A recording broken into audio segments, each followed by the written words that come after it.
जा रहा है आज क्या मामला इस मामले को लेकर संत कबीर नगर का एक बहुत महत्वपूर्ण मुद्दा है। मैं संत कबीर नगर का एक जिम्मेदार मतदाता होने के नाते, जैसा कि आप सभी जानते हैं कि मेरा राजनीति में न कोई रुचि है और न बहुत कुछ वर्तमान राजनीतिक परिदृश्य से उम्मीद रखता हूं, लेकिन संत कबीर नगर से मुझे रुचि है। संत कबीर नगर के सम्मान, स्वाभिमान और सुरक्षा में मेरी रुचि है। 15 वर्षों से हमें देख पा रहे हैं कि संत कबीर नगर में जब भी लोकसभा चुनाव आता है तो हम सभी लोगों के ऊपर बाहरी प्रत्याशी थोप दिए जाते हैं, बिना ये ध्यान दिए कि हमारी मंशा क्या है, हम मतदाता क्या चाहते हैं। संत कबीर नगर के 10 वर्षों तक मैं व्यक्तिगत तौर से अंबिका प्रसाद इस जनपद के नेताओं की तरफ बड़े आशा भरी नजरों से देख रहा था। इस जनपद के नेता अपने जनपद की अस्मिता, स्वाभिमान, सम्मान को बचाने के लिए 15 सालों से चली आ रही बाहरियों की परंपरा का विरोध करेंगे।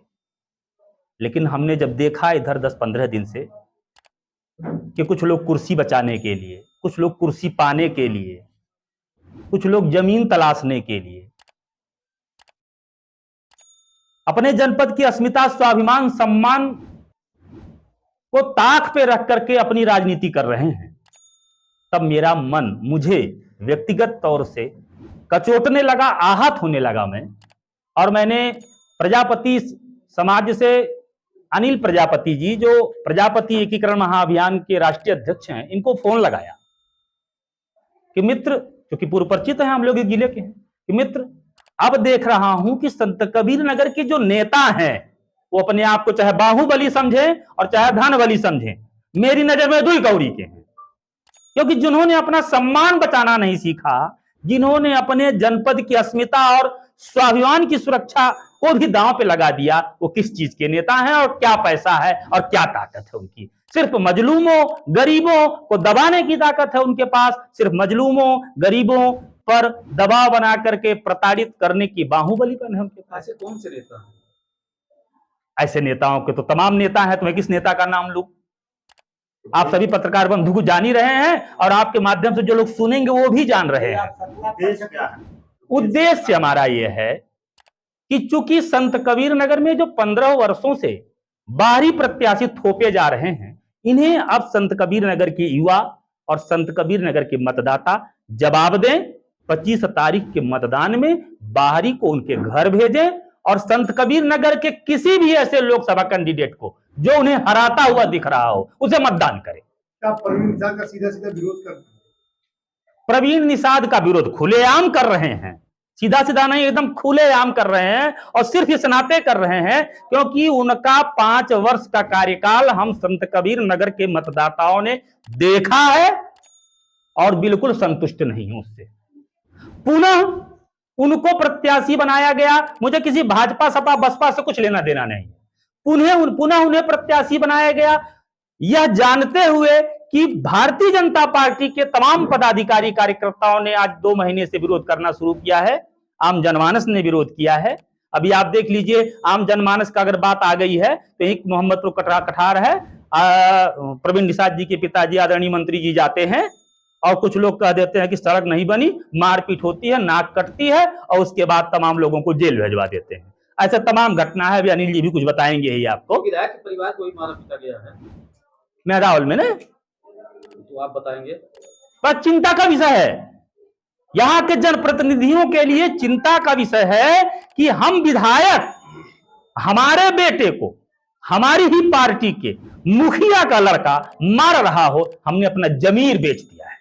अगर ऐसा हो रहा है और हम उसका प्रतिरोध नहीं कर पा रहे हैं तो हमने अपना जमीर बेच दिया है। और रही अंबिका प्रसाद श्रमिक की बात, ये बहुत छोटी औकात का लड़का है, न मेरी कोई आर्थिक घराने, मजबूती घराने से है और ना ही मैं राजनीतिक पृष्ठभूमि का व्यक्ति हूं, लेकिन संत कबीर नगर का नौजवान हूं और प्रवीण निषाद जी को तथा उनके परिवार को आपके माध्यम से प्रशासन को अवगत करा रहा हूं कि वह उनको सलाह दे देगा कि अंबिका प्रसाद श्रमिक पर किसी तरह का अनैतिक रूप से बाहुबल का प्रदर्शन या आर्थिक प्रदर्शन करने से बचेंगे।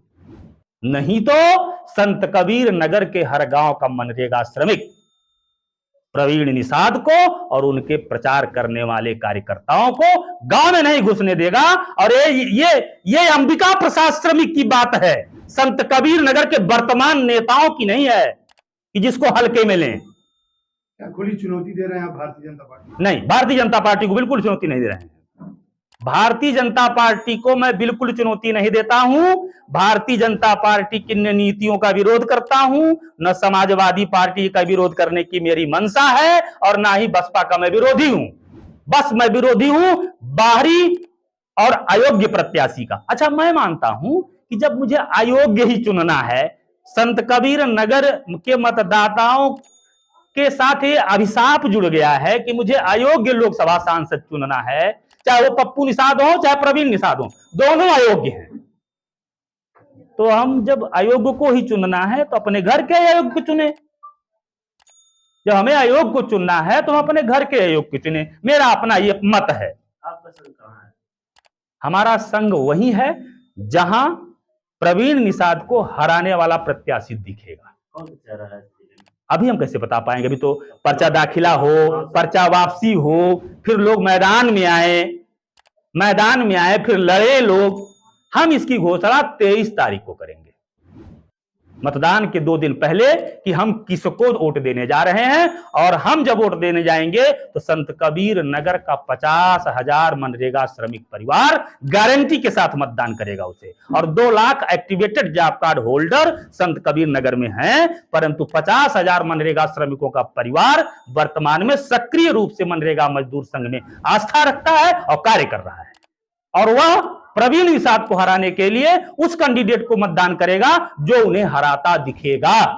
आपकी तरफ पीएन सिंह भी विरोध कर रहे थे, ठंडे पड़ गए कहीं आप? हाँ, पीएन सिंह नेता आदमी है भैया। अब वो क्या कर पाए क्या नहीं कर पाए, भाई उनका व्यक्तिगत मामला है, मेरी इतनी पहुंच भी नहीं है मैं पता कर पाऊं। लेकिन व्यक्तिगत तौर से मैं अपने पत्रकार बंधुओं को जिम्मेदारी पूर्वक कह रहा हूं कि अंबिका प्रसाद श्रमिक का सर कट जाएगा। क्या? सर कट जाएगा। और बाहुबली हमें अपहरण करके अपने घर में बंद कर देंगे, तब भी 26 तक ये आवाज बंद नहीं होगी, बंद नहीं होगी, बंद नहीं होगी। आपका बाहुबली से तात्पर्य क्या है? हमें बाहुबली नेता है? नहीं, नेता बाहुबली से तात्पर्य है कि रास्ता नहीं बना पूछने पे मारने लगे, जेल भेजवा दें, ठीक है। आगे गाड़ी अगर भूल से ओवरटेक हो गई तो उतार के मारने लगे, विधायक के लड़के को मारने लगे। बस बाहुबली से ही तात्पर्य हमारा। किस विधायक लड़के को मारा गया? निषाद पार्टी के विधायक, विधानसभा में हदावल। मारा किसने था? विधायक निषाद पार्टी के राष्ट्रीय अध्यक्ष के बड़े सुपुत्र। अभी जल्दी की घटना है कि दूधनाथ शर्मा को पीटा गया, भाजपा के मंडल पदाधिकारी। अरे धन्य हो देश की राजनीति जा कहां रही है कि सत्ता लोलुपता में अपने मंडल अध्यक्ष तक के सम्मान को नहीं बचा मिल रहा है। निषाद पार्टी, भारतीय जनता पार्टी एकजुट होकर चुनाव लड़ रही है। निषाद पार्टी का जिला अध्यक्ष भाजपा के मंडल अध्यक्ष को पीट रहा है, सर फूट रहा है, पट्टी बांधी जा रही है, टीवी में वायरल हो रहा है और हमारे मोबाइल पे भी आया था भाई साहब। मैंने आज उसको फेसबुक पे डाला भी है अपने उस वीडियो को। इस देश में असली लड़ाई अमीरी और गरीबी की है। गरीब हर धर्म, हर जाति, हर समुदाय में पाए जाते हैं। अनिल प्रजापति छात्र जीवन से आप लोगों के बीच में पैदा होकर के इस दबे कुचले कौम को उठाने और जगाने का प्रयास किया, जो कौम सदियों से सर्व समाज की सेवा करते चला आ रहा है। इस नाते इनकी सुरक्षा, इनके मान सम्मान को लेकर के जन जागरण पूरे देश में चलाया जा रहा है। जब समाज में व्याप्त भय, भूख, भ्रष्टाचार, महंगाई, बेरोजगारी इत्यादि महत्वपूर्ण बिंदुओं को लेकर के प्रजापति समाज पूरे देश स्तर पर ये मुहिम छेड़ा है। शुरुआती दौर का जो 2 चरण का मतदान हुआ है, इसमें हम लोगों ने Delhi press club of India में बैठक करके बकायदे जो है चुनाव का बहिष्कार करवाने का प्रयत्न किया जा रहा है। 2 चरणों में जो मतदान का प्रतिशत कम हुआ है वो ऐसे नहीं कम हुआ है, उस पर योजनाबद्ध तरीके से तमाम बुद्धिजीवी काम कर रहे हैं। और रहा सवाल हमारे जनपद का, संत कबीर नगर का, तो हम धन्यवाद देते हैं भाई अंबिका प्रसाद श्रमिक जी का। अभी आप लोगों ने पीएन सिंह जी का नाम लिया, उन्होंने भी एक मुहिम चलाया कि मैं और मेरा परिवार लोकसभा चुनाव में भागीदारी नहीं लेंगे। उस मुहिम को भी अनिल प्रजापति और प्रजापति समाज के लोगों ने जाकर के ताकत देने का काम किया। भंडा की बैठक में खुलेआम चुनौती अनिल प्रजापति ने दिया था सांसद प्रवीण निषाद को कि इस तरह की गुंडई, इस तरह की जबरदस्ती, इस तरह की तानाशाही कबीर नगर की धरती पर नहीं चलने पाएगी, क्योंकि कबीर नगर में प्रतिभाओं और योग्यताओं की कमी नहीं है। उसके बाद जब आदरणीय श्रमिक जी से हमारी वार्ता हुई तो हमको लगा कि इस मुहिम को भी बल देना चाहिए, क्योंकि इस जनपद को एक कबीर की धरती है, जो मानवता की पाठ पूरे देश और दुनिया को पढ़ाया जिस धरती ने, जिस महापुरुष ने, और वहां के लोग उपेक्षित हो, यहाँ के लोगों को बाहरी सत्तासीन शक्तियां आकर के सरेआम मारे पीटे बेइज्जत करें, एक कदापि बर्दाश्त नहीं है। अभी मोहम्मदपुर कठार में ग्रामीणों को महज इस नाते मारपीट किया गया मंत्री द्वारा कि लोगों ने सड़क निर्माण के मुद्दे को उठाया, जो निंदनीय है। उसके बाद हमारे